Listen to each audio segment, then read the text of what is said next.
오늘 금요 기도회 가운데 기도하러 나오신 여러분을 주님 이름으로 환영하고 축복합니다. 이 밤에 하나님께서 반드시 임재하시고 역사하실 것입니다. 하나님은 여러분의 모습이 어떠하든지 여러분을 만지시고 치유하시고 회복시키시는 분이십니다. 오늘 밤 여러분이 말씀을 듣고 또 말씀을 붙들고 부르짖어 기도하는 그 가운데 여러분 마음속 깊은 곳에 있는 근심, 걱정, 두려움, 이것은 다 사라지게 되어지고 하나님께서 부어주시는 참된 기쁨과 참된 평강이 넘쳐나는 복된 밤이 되시기를 주님의 이름으로 축원합니다. 여러분, 지난 한 주간도 세상 가운데 살면서 어떤 상황, 어떤 환경, 어떤 문제 때문에 근심이, 걱정이, 두려움이 마음에 찾아올 때가 있었을 것입니다. 국민건강보험공단의 자료를 보면은 최근에 우울증이나 또 불면증, 불안장애 이런 것 때문에 정신과를 찾는 환자들이 많아졌다라고 이야기하고 있습니다. 세상 사람들은 그렇지만 예수 믿는 사람들은 이렇게 살면 안 됩니다. 늘 눈에 보이는 그 상황, 환경, 문제 이런 것들 때문에 마음속에 근심, 걱정, 두려움이 가득하게 되어지고 우울증으로, 불안장애로, 불면증으로, 공황장애로 이런 것들에 시달려서 살면 안 된다는 것이죠. 자, 세상 사람들의 삶에는 늘 이런 것이 차고 넘치지만 예수 믿는 사람의 삶에는 이런 게 차고 넘치는 것이 아니고 기쁨과 감사가, 평안이 가득 차고 넘쳐야 합니다. 항상 기뻐하라. 쉬지 말고 기도하라. 범사에 감사하라. 이것이 그리스도 예수 안에서 너희를 향하신 하나님의 뜻이니라 했습니다. 여러분을 향한 하나님의 뜻은 늘 근심하고 걱정하고 두려워하는 것이 아니고 항상 기뻐하고 항상 감사하는 것입니다. 이게 우리의 삶에 차고 넘쳐야 됩니다. 항상 스트레스를 받고 우울하고 근심 걱정이 가득하고 이렇게 사는 것이 아니고 오늘 본문에 나오는 외양간에서 나온 송아지처럼 기뻐 뛰며 춤을 추는 삶을 살아야 하는 것입니다. 자, 그러면 어떻게 우리가 그렇게 살 수 있습니까? 여러분, 예수 믿는 사람도 세상 사람들과 똑같은 환경 속에 살아가고 있습니다. 그리고 우리가 완전한 사람이 아니잖아요. 예수 믿고 구원받았지만 의인이라고 칭함을 받지만 여전히 우리는 부족하고 연약해서 다른 사람들과 세상 사람과 똑같이 그 상황 환경 속에서 스트레스를 받을 수 있어요. 근심, 걱정, 두려움이 찾아올 수 있어요. 우울해질 수 있어요. 그런데 하나님께서 그러한 여러분을 치료해 주십니다. 회복시켜 주십니다. 자, 2절 말씀 다시 한번 같이 읽습니다. 시작. 내 이름을 경외하는 너희에게는 공의로운 해가 떠올라서 치료하는 광선을 비추리니 너희가 나가서 외양간에서 나온 송아지같이 뛰리라.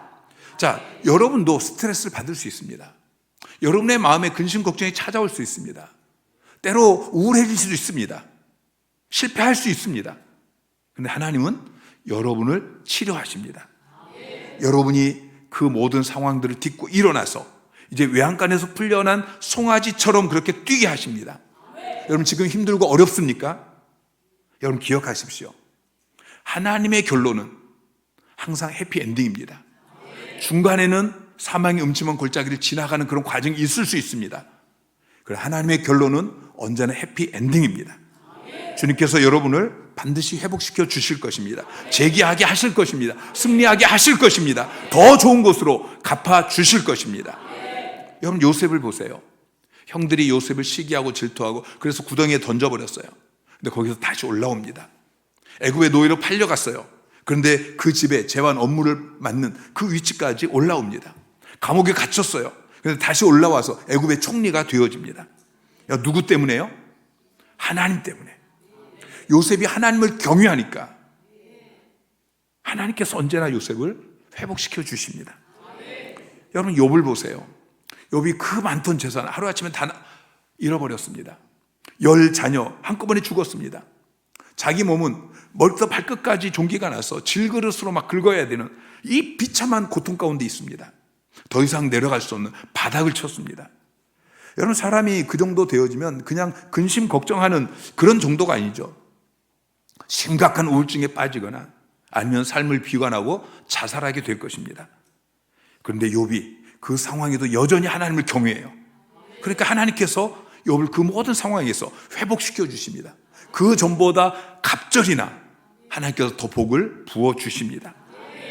하나님께서 여러분도 회복시켜 주실 것입니다. 그러므로 우리가 인생의 고난과 역경을 부딪힐 때에 낙심하지 마십시오. 두려워하지 마십시오. 근심하지 마십시오. 염려하지 마십시오. 불안해하지 마십시오. 불평하고 절망하지 마십시오. 여전히 하나님을 경외하십시오. 하나님만 두려워하십시오. 그 문제를 두려워하지 마시고 하나님만 두려워하시고 하나님을 바라보고 하나님을 의지하십시오. 하나님 나를 만나 주십시오. 하나님 나를 치유하여 주십시오. 회복시켜 주십시오. 내가 다시 일어나서 기뻐 뛰며 춤을 추게 하여 주시옵소서. 그렇게 부르짖어 기도하시기 바랍니다. 수고하고 무거운 짐진 자들아 다 내게로 오라. 내가 너희를 쉬게 하리라. 주님께서 말씀하셨습니다. 여러분이 얼마나 무거운 짐을 지고 있느냐 이건 중요하지 않습니다. 내 어깨에 있는 짐의 무게가 얼마가 되어지는지 중요한 것은 주님께서 여러분의 그 모든 짐을 받아주시고 여러분을 그 자리에서 오뚜기처럼 다시 일어나게 하실 것입니다. 용수철처럼 다시 더 높이 튀어오르게 하실 것입니다. 외양간에서 나온 송아지처럼 기뻐 뛰며 춤을 추게 도와주실 것입니다. 오늘 본문에서 하나님께서 치료하는 광선을 비춰주신다고 말씀하고 있습니다. 광선이라고 번역하고 있는데 나나주를 보면은 일 하고서 날개라고 기록하고 있습니다. 치료하는 광선, 이것을 치료하는 날개. 본문을 문자 그대로 직역하면은 그리고 공의로운 해가 내 이름을 경외하는 너에게는 떠오를 것이다. 그리고 그의 날개 아래 치료가 있을 것이다. 공의로운 해가 내 이름을 경외하는 너에게 떠오를 것이고 그 날개 안에 치료가 있다. 여러분, 공의로운 해는 빛의 근원이신 예수 그리스도를 의미합니다. 그럼 날개는 무엇입니까? 공의로운 해가 떠오르게 되어지고 그 안에 날개가 있다고 이야기하고 있는데 여러분, 성경에 보면 하나님의 날개는 두 가지 의미가 있습니다. 첫째는 독수리 날개입니다. 에레미야 48장 4절 말씀. 자, 시작. 이는 여호와의 말씀이니라. 보라, 그가 독수리같이 날아와서 모압 위에 그의 날개를 펴리라. 자, 예레미야 48장에서 하나님께서 모압을 심판하시겠다고 말씀하십니다. 그러면서 40절에는 하나님께서 독수리처럼 모압 위에 그 날개를 펴신다라고 말씀하시는데 여기서 날개를 편다는 것은 심판하시겠다는 말씀이에요. 근데 오늘 본문에서 날개는 심판을 의미하지 않습니다.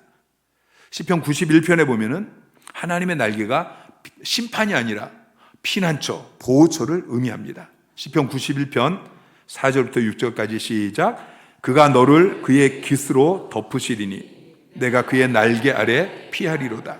그의 진실함은 방패와 손방패가 되시나니 너는 밤에 찾아오는 공포와 낮에 날아드는 화살과 어둘 때 퍼지는 전염병과 밝을 때 닥쳐오는 재앙을 두려워하지 아니하리로다. 자, 하나님께서 너를 그의 깃으로 날개로 덮으시리니 내가 그의 날개 아래 피하리로다.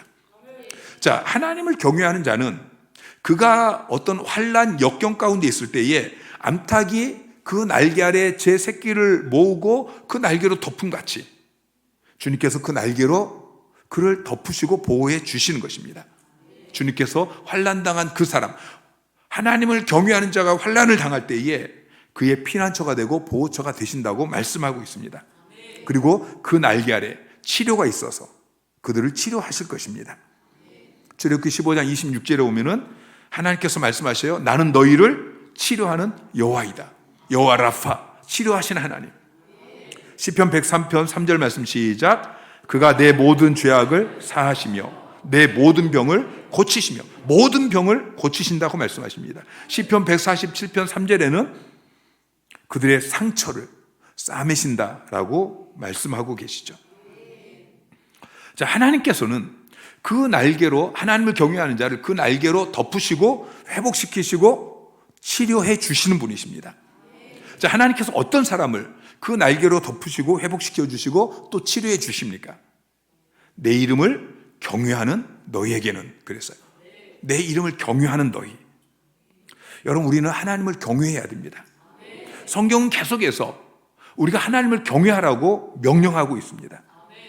전도서 12장 13절 말씀 시작. 일의 결국을 다 들었으니 하나님을 경외하고 그의 명령들을 지킬지어다. 이것이 모든 사람의 본분이니라. 자, 솔로몬이 전도서에서 인생이 헛되다, 이것을 계속해서 이야기하다가 마지막에, 자, 그러면 사람의 본분이 무엇이냐? 인생이 이렇게 헛되다면은 우리는 어떻게 살아야 되느냐? 하면서 결론적으로 말씀하시는 것이 하나님을 경외하라고 말씀하고 있습니다. 이래 결국을 다 들었으니 하나님을 경외하고 그의 모든 명령을 지킬지어다. 이것이 모든 사람의 본분이니라. 여러분, 하나님을 경외하는 것이 모든 사람의 본분입니다.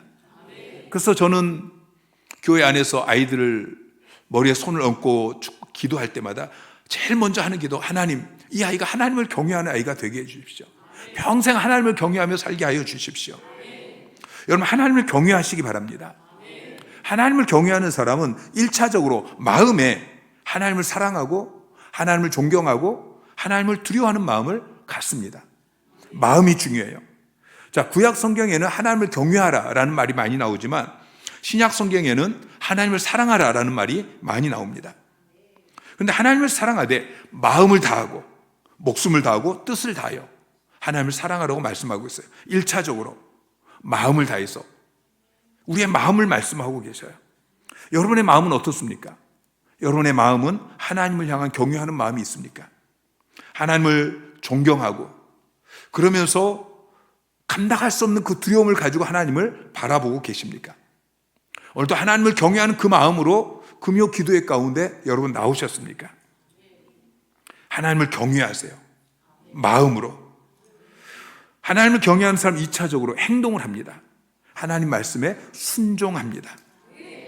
출애굽기 1장 15절부터 21절까지 시작.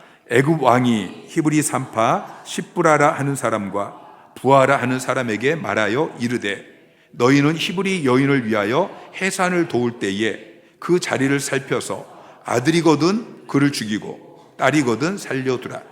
그러나 산파들이 하나님을 두려워하여 애굽 왕의 명령을 어기고 남자 아기들을 살린지라. 그 산파들은 하나님을 경외하였으므로 그들의 집안을 흥왕하게 하신지라. 자, 이스라엘 백성들이 애굽의 노예 생활을 하고 있는데 그 숫자가 많아져요. 그러니까 애굽의 바로가 남자아이가 태어나면은 다 죽여라, 이렇게 명령을 합니다. 그런데 십부라와 부라라는 산파가 이 바로를 두려워하는 것이 아니고 하나님을 두려워해요. 그러니까 하나님을 두려워하니까 바로의 명령이 아니라 하나님 말씀에 순종합니다. 그런데 그런 행동을 21절은 하나님을 경외하였다라고 이야기하죠. 하나님을 경외하면 하나님 말씀에 순종하는 것입니다. 그리고 이렇게 하나님을 경외하고 하나님의 말씀에 순종한 그 산파들의 집안을 하나님께서 흥왕하게 해 주십니다. 여러분, 욥도 마찬가지예요. 자, 욥은 하나님을 경외하는 사람이었어요. 욥기 2장 3절 말씀 시작. 여호와께서 사탄에게 이르시되 내가 내 종 욥을 주의하여 보았느냐. 그와 같이 온전하고 정직하여 하나님을 경외하며 악에서 떠난 자가 세상에 없었느니라. 내가 나를 충동하여 까닭없이 그를 치게 하였어도 그가 여전히 자기의 온전함을 굳게 지켰느니라. 자, 욥은 하나님을 경외하는 사람이었어요. 욥이 하나님을 경외하니까 사탄이 시기하고 하나님께 나와서 욥을 모함하는 거예요. 욥이 까닭없이 하나님을 경외하겠습니까? 하나님이 복을 주니까 그러는 것이죠. 하나님께서 그 사탄에게 그러면 한번 욥을 시험해 봐라. 그런데 욥이 끝까지 하나님을 경외해요. 모든 재산, 모든 자녀, 모든 건강 다 잃어버렸지만 그 고난 가운데 욥은 여전히 하나님을 경외해요. 그러니까 하나님께서 그 모든 상황 가운데 욥을 회복시켜 주십니다. 갑절의 복을 부어주십니다. 출애굽기 15장 26절 말씀 시작. 이러므로 너희가 너희 하나님 나 여호와의 말을 들어 순종하고 내가 보기에 의를 행하며 내 계명에 귀를 기울이며 내 모든 규례를 지키면 내가 애굽 사람에게 내린 모든 질병 중 하나도 너에게 내리지 아니하리니 나는 너희를 치료하는 여호와임이라. 하나님께서 나 여호와의 말을 들어 순종하고 내 명령에 귀를 기울이며 내 모든 규례를 지키면 내가 너희에게 애굽 사람에게 내렸던 질병 가운데 하나도 너희에게 내리지 않게 하겠다. 그러시면서 나는 너희를 치료하는 여호와이다. 여호와 라파 말씀하고 계십니다. 이 시대는 포스트 모더니즘의 영향으로 모든 절대자들을 죽였습니다. 부모의 권위도 죽이고 스승의 권위도 죽이고 위정자들의 권위도 다 죽였습니다. 경외함이 없습니다. 그 누구도 존경하지 않고 두려워하지 않습니다. 하나님을 향하여서도 마찬가지입니다. 마을에 호랑이가 내려오면 큰 개들은 두려워서 그냥 사지를 웅크리고 끙끙거립니다. 그런데 마을에 호랑이가 내려왔는데 무서워하지 않고 동구밖까지 나가서 왈왈 짖는 개가 있습니다. 그런 개를 보고 하루 강아지 범 무서운지 모른다라고 이야기하죠. 여러분, 하나님을 두려워하지 않는 사람은 하루 강아지 같은 사람입니다. 아직 뭘 잘 모르는 어리석은 사람인 것이죠. 여러분, 하나님을 두려워하시기 바랍니다. 하나님을 경외하시기 바랍니다. 여러분 자녀들을 위해 기도하고 여러분 세론들을 위해 기도할 때마다 하나님을 경외하는 자가 되게 하여 주십시오. 그게 여러분의 첫 번째 기도가 되셔야 됩니다. 하나님을 경외하는 자는 하나님께서 그 날개로 덮으시고 회복시키시고 치유해 주십니다. 그래서 2절에 보면은 너희가 나가서 외양간에서 나온 송아지같이 뛰게 되어지는 것이죠. 나가서라는 말은 지금 갇혀 있다는 거예요. 여러분, 소나 송아지가 갇혀 있는 이 외양간은 어두컴컴하고 좁고 더럽고 냄새가 납니다. 소나 송아지가 외양간에 갇혀 있을 때는 그냥 아무 힘 없이 그냥 누워 있습니다. 여물을 줘도 그냥 어그적거리면서 일어나서 여물 먹고 다시 눕습니다. 그런데 이 외양간에 갇혔던 송아지가 외양간 밖으로 나오게 되어지면 180도 달라집니다. 막 뛰어다닙니다. 어디서 그런 힘이 나오는지 통제할 수 없을 정도로 그렇게 신나게 뛰어다닙니다. 우리가 예수 믿기 전에는 외양간에 갇혀 있었습니다. 악한 사탄의 영향력 아래 갇혀 있었습니다. 악한 습관에 묶여 있었습니다. 죄와 절망의 구덩이에 갇혀 있었습니다. 그런데 하나님을 경외하면 하나님께서 여러분을 치료하셔서 이 갇힌 곳에서 나와서 이제는 외양간에서 나온 송아지처럼 그렇게 기뻐 뛰며 춤을 추게 되어진다는 것이죠. 사도행전 3장 6절부터 8절까지 시작. 베드로가 이르되 은과 금은 내게 없거니와 내게 있는 이것을 내게 주노니 나사렛 예수 그리스도의 이름으로 일어나 걸으라 하고 오른손을 잡아 일으키니 발과 발목이 곧 힘을 얻고 뛰어 서서 걸으며 그들과 함께 성전으로 들어가면서 걷기도 하고 뛰기도 하며 하나님을 찬송하니. 자, 성전 입구에서 구걸하던 안진뱅이가 있었습니다. 이 사람은 태어나면서부터 안진뱅이였습니다. 40년 동안 한 번도 일어나지 못하고 걷지 못하는 그런 비참한 삶을 살고 있었습니다. 그런데 예수 그리스도의 이름의 능력이 그 사람을 치유했습니다. 그러니까 일어나서 걷기도 하고 뛰기도 하며 하나님을 찬송하게 되어집니다. 죄악 벗은 우리 영혼은 기뻐 뛰며 춤을 추겠네. 주님께서 여러분을 치료하실 때 매여 있고 갇혀있던 그 모든 삶에서 이제는 나가서 기뻐 뛰며 춤을 추며 주님을 찬양하는 복된 인생이 되어질 것입니다. 여러분, 이것이 복음의 능력입니다. 누가복음 4장 18절 말씀 시작. 주의 성령이 내게 임하셨으니 이는 가난한 자에게 복음을 전하게 하시려고 내게 기름을 부으시고 나를 보내사 포로된 자에게 자유를 눈먼 자에게 다시 보게 함을 전파하며 눌린 자를 자유롭게 하고. 자, 복음은 가난한 자를 부유케 하고 포로된 자를 자유롭게 하고 눈먼 자를 다시 보게 하고 눌린 자를 자유롭게 하는 게 복음의 능력입니다. 복음이라는 단어가 헬라어로 유앙겔리온이라는 단어를 번역했는데 이 단어의 의미는 좋다, 즐겁다, 기쁘다, 희락이 넘친다, 그런 의미를 가지고 있습니다. 윌리엄 틴데일 목사님은 복음은 상처 입은 자를 기쁘게 하고 찬송하게 하고 춤추게 하고 기쁨으로 뛰놀게 한다, 이렇게 이야기하고 있습니다. 여러분 이미 복음을 소유한 자입니다. 여러분, 복음을 소유하는 게 중요한 게 아니고 복음을 누리셔야 됩니다.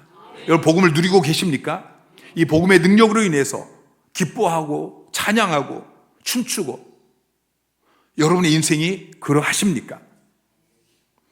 로마서 1장 15절 말씀, 자 시작. 그러므로 나는 할 수 있는 대로 로마에 있는 너희에게도 복음 전하기를 원하노라. 자, 바울은 로마에 가서 로마 교회 성도들에게 복음 전하기를 원했습니다. 여러분 로마 교회 성도들은 불신자가 아닙니다. 여러분 복음을 누구에게 전하죠? 복음 불신자에게 전하는 것 아닙니까? 근데 로마 교회라고 이야기하고 있어요. 이미 교회가 세워져 있습니다. 그리고 신앙생활을 적당히 하는 사람들이 아닙니다. 신앙생활을 잘하고 있는 성도들입니다. 근데 그 성도를 향해서 내가 가서 복음 전하기를 원한다 라고 이야기하고 있어요. 자, 7절 8절 말씀 시작. 로마에서 하나님의 사랑하심을 받고 성도로 부르심을 받은 모든 자에게 하나님 우리 아버지와 주 예수 그리스도로부터 은혜와 평강이 있기를 원하노라. 먼저 내가 예수 그리스도로 말미암아 너희 모든 사람에 관하여 내 하나님께 감사함은 너희 믿음이 온 세상에 전파됨이로다. 자, 로마 교회 성도들이 어떤 사람이냐면은 이미 성도로 부르심을 받은 사람이에요. 그리고 하나님의 사랑을 받고 있는 사람이에요. 거기다 8절 마지막 부분을 보면은 너희 믿음이 온 세상에 전파되어진, 믿음이 없는 사람이 아니에요. 믿음이 온 세상에 전파된 그런 사람들이에요. 자, 16장 19절 말씀 시작. 너희의 순종함이 모든 사람에게 들리는지라. 그러므로 내가 너희로 말미암아 기뻐하노니 너희가 선한 데 지혜롭고 악한 데 미련하기를 원하노라. 자, 그들은 순종함이 모든 사람에게 들린 사람이었어요. 믿음이 온 세상에 전파되어졌고 순종이 온 세상에 전파되어진 그런 신앙생활을 여러분 이 정도 하면 괜찮은 거 아닙니까? 하나님을 사랑하고 하나님의 사랑을 받고 있고 믿음이 온 세상에 전파되어지고 순종함이 모든 사람에게 들려진. 자, 그런데 바울은 그들에게 복음을 전하기 위해서 로마에 가야겠다라고 이야기하고 있습니다. 그러면서 로마서를 써서 보냈는데 여러분 로마서에서 복음에 대해서 길게 이야기하고 있는 것입니다. 여러분 우리가 신앙의 연조가 오래될수록 복음을 더 많이 들어야 됩니다. 우리가 사역을 더 많이 할수록 복음을 더 많이 들어야 됩니다. 그리고 무엇보다도 복음의 능력을 누리는 자가 되어야 합니다. 복음의 감격 속에서 여러분 복음의 감격이 있습니까? 복음의 감격 속에서 날마다 기뻐 뛰며 춤을 추는 삶을 살아야 되는 것입니다. 무엇보다도 여러분 지금 하고 있는 그 전도 속으로 그 현장에 복음의 능력으로 인한 기쁨이 넘쳐나야 됩니다. 자, 예수님께서 70명을 전도대로 보냈습니다. 근데 그들이 전도를 마치고 돌아와서 예수님께 전도 보고를 하는데, 자, 누가복음 10장 17절 말씀 시작. 70인이 기뻐하며 돌아와 이르되 주여 주의 이름이면 귀신들도 우리에게 항복하더이다. 자, 70인이 전도하고 돌아올 때에 그들 안에 기쁨이 있었어요. 자기들이 복음을 전하는데 그 복음을 전하는 현장 가운데 귀신이 떠나가고 하나님 나라가 임하고 복음을 받아는 사람들이 막 기뻐 뛰는 걸 보면서 그들의 마음에 기쁨이 넘치게 되어졌어요. 근데 그 보고를 들은 예수님께서도 기뻐하십니다. 21절 말씀 시작. 그때에 예수께서 성령으로 기뻐하며 이르시되 천지의 주제이신 아버지여 이것을 지혜롭고 슬기 있는 자에게는 숨기시고. 자, 예수님께서 그냥 기뻐하신 게 아니라 성령으로 기뻐하셨다라고 성경은 말씀하고 있어요. 전도의 현장 가운데 복음을 받아들인 사람이 기뻐하고 복음을 전한 여러분도 기뻐하고 무엇보다도 하나님께서 우리 주님께서 성령으로 기뻐하시는 그런 전도 속 현장. 그런데 더 나아가서 20절에는 이렇게 이야기합니다. 20절 말씀 시작. 그러나 귀신들이 너희에게 항복하는 것으로 기뻐하지 말고 너희 이름이 하늘에 기록된 것으로 기뻐하라. 여러분 우리가 이 땅에서 누리는 천국 이것도 기뻐할 일이지만 장차 우리가 가서 영원히 살게 될 저 천국은 비교할 수 없는 것입니다. 우리가 그 하나님 나라 백성이 되어진 것을 생각할 때 우리가 언제 죽어도 저 천국에 가서 영원히 주님과 함께 그 복된 인생을 살게 되어질 그걸 생각할 때에 여러분 이 세상에서 우리가 사는 70년 80년 이 삶은 기뻐 뛰며 춤을 추기에도 부족한 시간이라는 것을 기억하시기 바랍니다. 여러분, 이 땅에서 뭐가 좀 잘 안 된다고 근심하고 낙심하고 불평하고 절망하고, 여러분 그럴 시간이 우리가 없다는 것이죠. 사랑하는 성도 여러분, 지금 여러분의 삶 가운데 정말 피곤하고 지친 상태이십니까? 치유와 회복이 필요하십니까? 여러분의 마음이, 여러분의 육체가, 여러분 외양간에서 나온 송아지처럼 그렇게 기뻐 뛰는 참된 행복을 원하십니까? 그럼 이 시간에 하나님을 바라보십시오. 하나님을 경외하십시오. 여러분 마음 중심으로 하나님을 사랑하고 하나님을 존경하고 두렵고 떨림으로 하나님을 바라보시기를 바랍니다. 그 마음으로 하나님께 예배하고 그 마음으로 하나님께 사역하고, 그리고 그 하나님 말씀에 순종하는 여러분 되시기를 주님의 이름으로 축원합니다. 이 밤에 우리가 기도할 때에 세 가지를 가지고 여러분 기도하십시오. 첫째는 하나님을 경외하는 자를 하나님께서 치유하십니다. 여러분 치유와 회복이 필요하다면 하나님을 경외하는 자가 되기를 갈망하면서 부르짖어 기도하시기 바랍니다. 여러분 마음이 하나님을 두려워하고 또 여러분 행동으로 말씀에 순종하는 자가 되게 하여 주십시오. 여러분뿐만 아니라 여러분 사랑하는 자녀가, 여러분 사랑하는 세론들이 하나님을 경외하는 자가 되게 해달라고 그렇게 기도하시기를 바랍니다. 두 번째, 하나님은 치유하시는 분이십니다. 여러분의 그 근심, 걱정, 두려움이 가득한 그 삶, 우울하고 고독하고 불면증으로 잠을 이루지 못하는 그 삶에서 이제는 외양간에서 나온 송아지처럼 기뻐 뛰며 춤을 추게 하시는 분이십니다. 부르짖어 기도하십시오. 여러분의 상태를 하나님 앞에 정직하게 내어놓고, 하나님 내가 이런 모습인데 하나님 나를 회복시켜 주십시오. 외양간에서 나온 송아지처럼 하나님 내가 기뻐 뛰며 춤을 출 수 있도록 이 밤에 내 심령을 치유해 주시고 내 육체를 치유해 주시고 내 삶을 치유해 주시고 회복시켜 주십시오. 세 번째, 여러분 전도 속으로 현장 가운데 복음의 능력이 강력하게 나타나도록 VIP가 몰려오게 하여 주시고, 그들이 복음을 듣고 예수 믿고 구원받는 걸 보면서 여러분 안에서 막 기쁨이, 그 어디서도 누릴 수 없는 그 기쁨을 누리게 해달라고.